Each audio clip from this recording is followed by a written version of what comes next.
నీకు తెలియకుండా ఏం లేదు. నీ బిడ్డలు వెనకొచ్చావు కానీ మందలించి బుద్ధి చెప్పే ప్రయత్నం ఏనాడు చేయలేదు మామయ్య.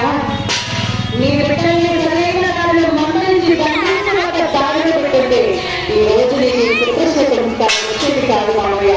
చేసుకున్న వాళ్ళు చేసుకున్నంత మహాదేవ అన్నారు.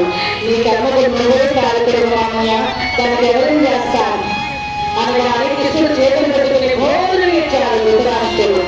చూడండి, చేసిన పాపం ఎక్కడికి పోతుంది. 3 మంది కొడుకులు చెప్పిన దేవసేనుడు చేతి కొడు 15 ఏళ్ళు తిన్నారండి ధృతరాష్ట్ర మహారాజు. ఎంతమంది ఆ యొక్క పాపానికి పరాకాష్ట. ఈ ప్రకారంగా పెద్దమ్మ పెద్దనాడు యొక్క కోప పాపాన్ని చూశారు. ఇక ఉత్తరాయణ పుణ్యకాలం ఏకాదశి పదవిని వచ్చింది. తాతగారికి మాట పెట్టాలిగా తాతగారైన భీష్మాచార్య పెట్టారు. ఏకాదశి నాడు అంతర్గతమైనటువంటి ఆ యొక్క భీష్మాచార్యుడు శ్రీకృష్ణ పరమాత్మను చేసి